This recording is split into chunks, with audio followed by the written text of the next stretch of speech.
ED इनके हाथ की कठपुतली बन चुका है। भारतीय जनता पार्टी का दामन थामा तो वो पता नहीं कौन सी वॉशिंग मशीन है जिसके अंदर से निकल के वो निकली। हार्दिक पटेल के ऊपर राजद्रोह का मुकदमा दर्ज किया, लेकिन जैसे ही भारतीय जनता पार्टी के अंदर गए तो वो भी दूध की तरह दूध। लेकिन जब भारतीय जनता पार्टी को लगता है कि चुनाव को प्रभावित करना, कोई आदमी अगर किसी पार्टी में एमएलए रहते हुए इस्तीफा देता है तो किस लिए? क्या थे?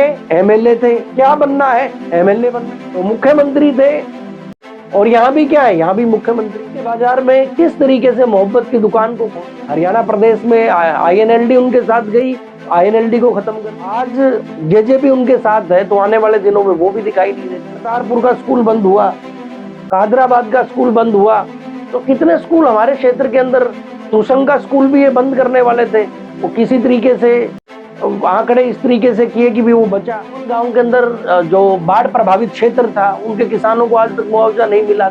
जय हिंद साथियों, मैं निर्मल संधू। हम इस वक्त की तस्वीरें दिखा रहे हैं इंद्री रेस्ट हाउस से, जहां पर देख सकते हो कि चुनावी बिगुल बजने की तैयारी में है। जहां पर पहले लोकसभा के चुनाव होंगे, उसके बाद विधानसभा के चुनाव, जहां पर चुनावी सरगर्मियां पूरी तेजी पर चल रही हैं। और जहां पर कांग्रेसी नेता जो कि सुनील कुमार जी हैं, जो कि पिछले प्लान में भी कांग्रेस के प्रत्याशी रहे इंद्री विधानसभा से, और आज भी वो यहां पर मौजूद है और जहां पर कार्यकर्ताओं की मीटिंग चल रही है। और इस वक्त की तस्वीरें देख सकते हो, जहां पर यहाँ इस वक्त पहुंचे हम रेस्ट हाउस में, और देखना ये है कि किस मुद्दे पर आज जो मीटिंग है यहाँ पर। देखिए, आज इंद्री रेस्ट हाउस में कांग्रेस पार्टी के हमारे तमाम नेतागण, कार्यकर्तागण एकत्रित हुए, और जैसा आप जानते हैं कि पूरे हरियाणा प्रदेश में वो कांग्रेस अध्यक्ष के नेतृत्व में घर घर कांग्रेस, हर घर कांग्रेस अभियान वो लगातार जारी है। और उसी एवज में आज कांग्रेस के तमाम साथी यहाँ पे एकत्रित हुए, और एक संकल्प के साथ कि इस यात्रा को गांव गांव, गली गली, पूरे हल्का इंद्री के क्षेत्र के अंदर लेके जाएंगे।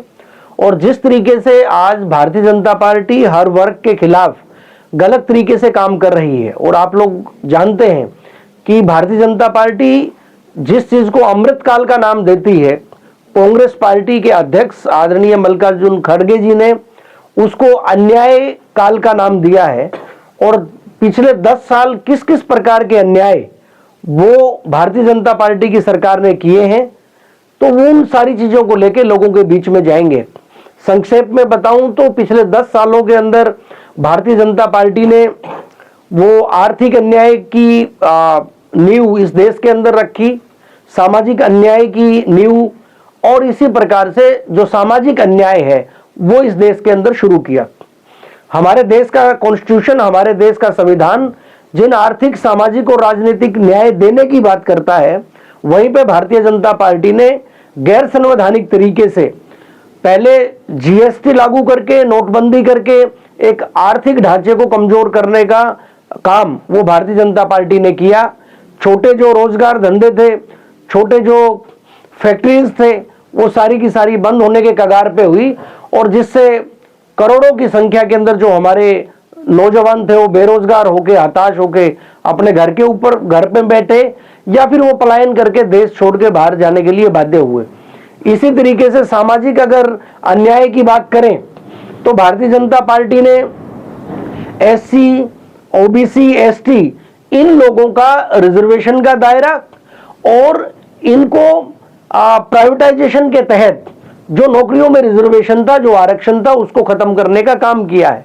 और इसी तरीके से अगर राजनीतिक अन्याय की बात करें तो भारतीय जनता पार्टी ने आज चीन का जो असर देखने को मिलता है कि भारत की जो 78 जो पॉइंट थे जिनके ऊपर भारत के जो जवान थे वो उन पॉइंट का निरीक्षण करते थे, आज हालात ऐसे देश के अंदर पैदा हुए कि 26 पॉइंट के ऊपर हमारा जवान आज नहीं पहुंच पा रहा, और चीन लगातार जो है वो अतिक्रमण करता जा रहा है, और देश के प्रधानमंत्री मूक बन के उस चीज को निहारते जा रहे हैं। तो आज अगर हम किसान की स्थिति देखेंगे तो कल भी दिल्ली की दहलीज के ऊपर किसानों ने दस्तक दी, अपने अधिकारों की आवाज के लिए लगातार 1 साल तक वो दिल्ली की दहलीज में पहले भी बैठा रहा, लेकिन आज तक उनके साथ न्याय करने का काम वो भारतीय जनता पार्टी की सरकार ने नहीं किया।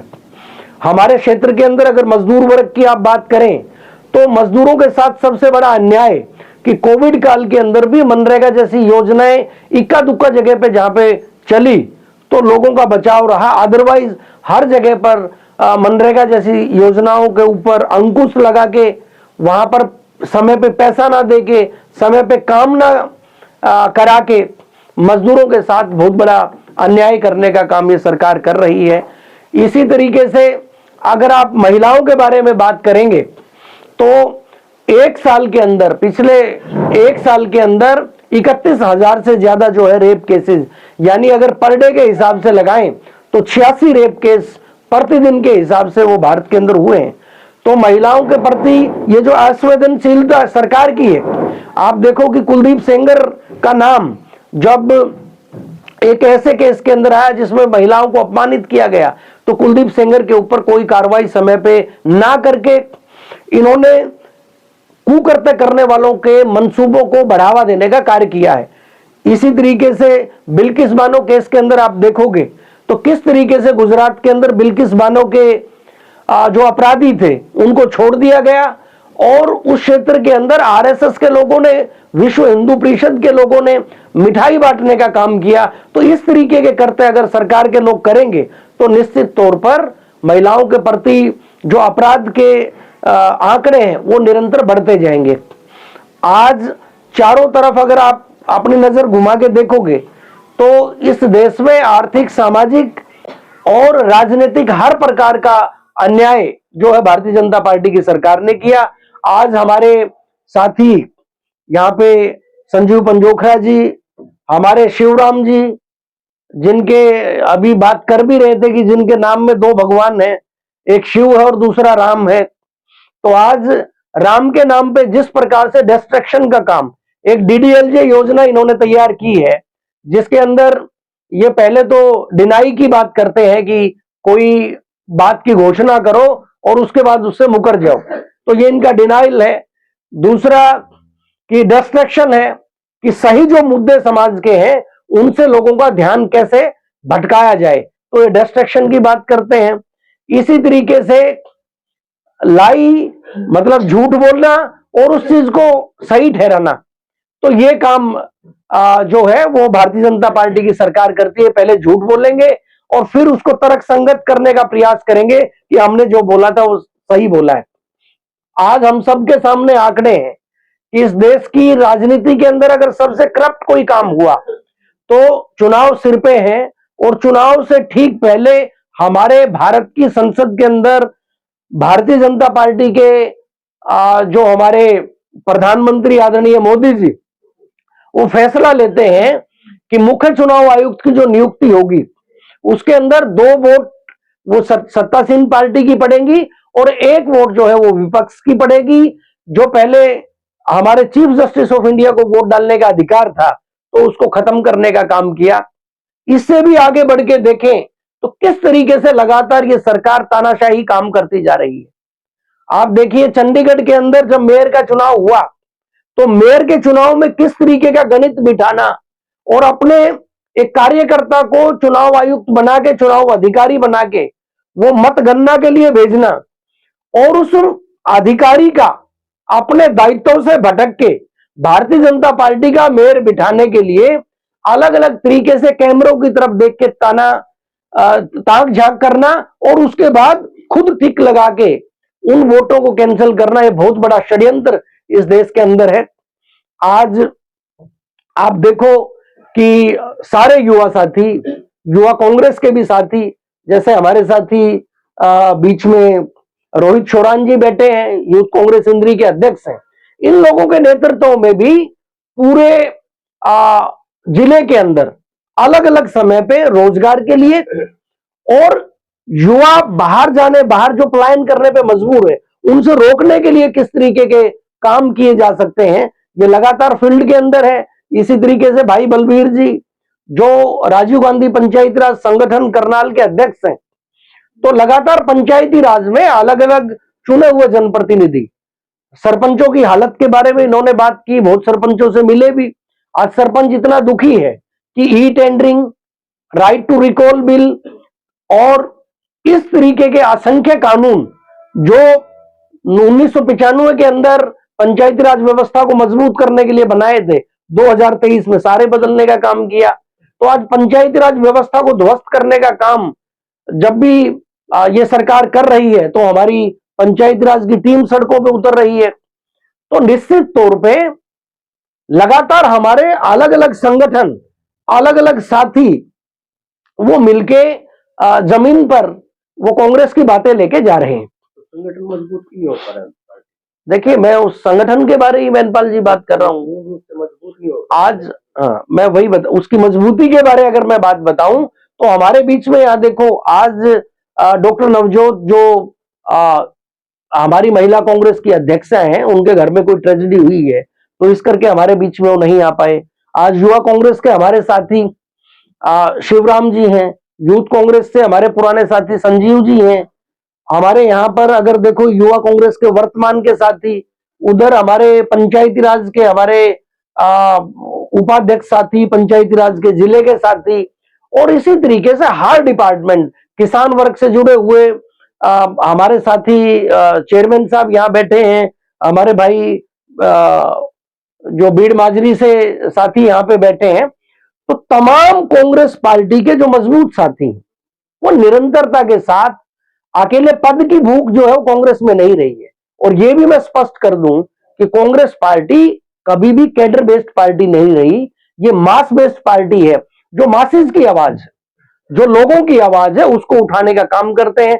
तो हमारे तमाम साथी लगातार लोगों के बीच में हैं, और हम ये संकल्प भी लेते हैं कि अभी 12 तारीख से हल्का इंद्री के हर गांव के अंदर हमारी पूरी टीम पहुंचेगी।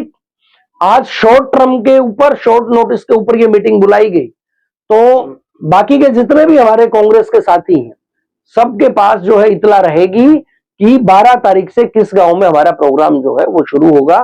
तो 12 तारीख से लेके और पूरा 1 महीने का कार्यक्रम लगातार लोगों के बीच में, इंद्री हल्के के गांव गांव, गली गली के अंदर लोगों के बीच में वो माननीय हमारे राष्ट्रीय अध्यक्ष मल्लिकार्जुन खड़गे जी और हरियाणा कांग्रेस अध्यक्ष और सीएलपी नेता और हमारे जितने भी कांग्रेस पार्टी के सीनियर नेता हैं, उनका जो पैगाम है उन लोगों के बीच में लेके जाएंगे। तो जिस तरीके से पटवारी हड़ताल पे बैठे हुए हैं, लगातार लोगों के जो कार्य है बाधित हो रहे हैं, रजिस्ट्री भी नहीं हुई और ना ही उनके इंतकाल हो रहे हैं, उसको लेकर देखिए, व्यवस्थाएं सारी चौपट करने के पीछे सरकार की पूरी मंशा है।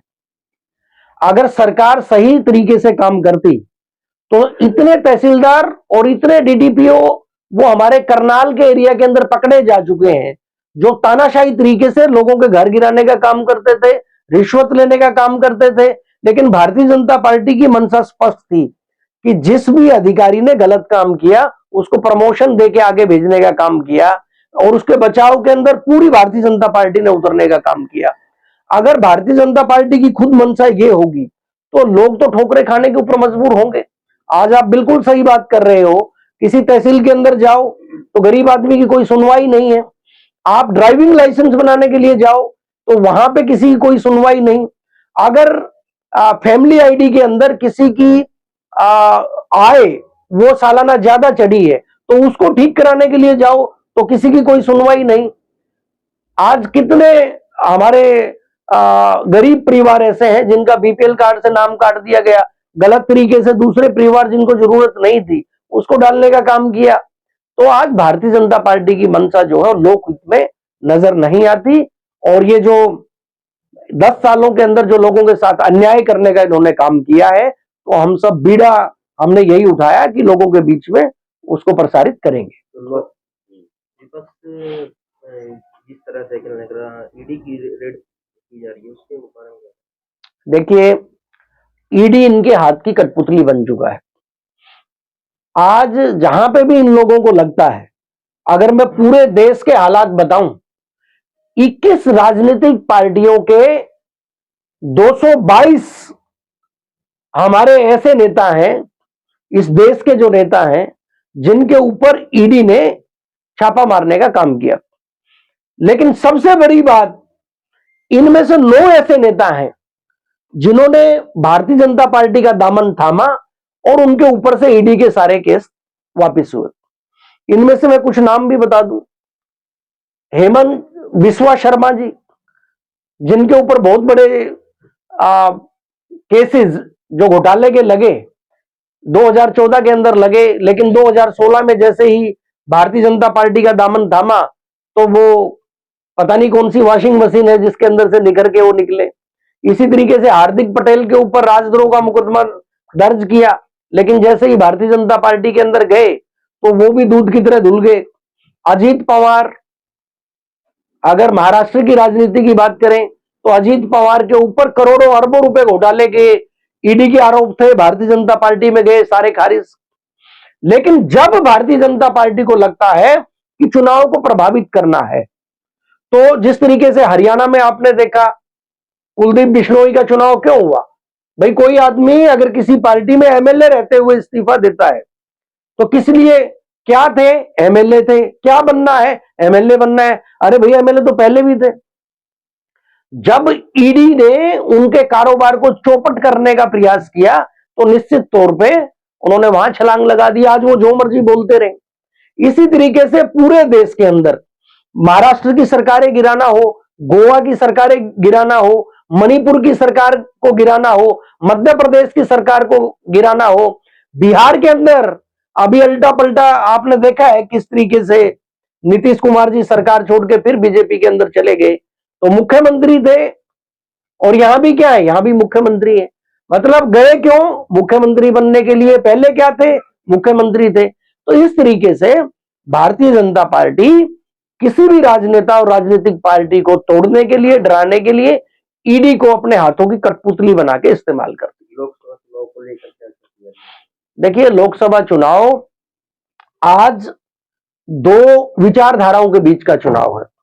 एक ऐसी विचारधारा जो वर्चस्ववादी विचारधारा है, लोगों को दबाने और डराने का काम करती है, और दूसरा विचार कांग्रेस का विचार जो सर्वोदय का विचार है, जो लोगों को प्रेम की भाषा सिखाता है और नफरत के बाजार में किस तरीके से मोहब्बत की दुकान को खोलना है, ये बात आदरणीय राहुल गांधी जी करते हैं। तो आज देश में दो विचारधाराओं का टकराव है।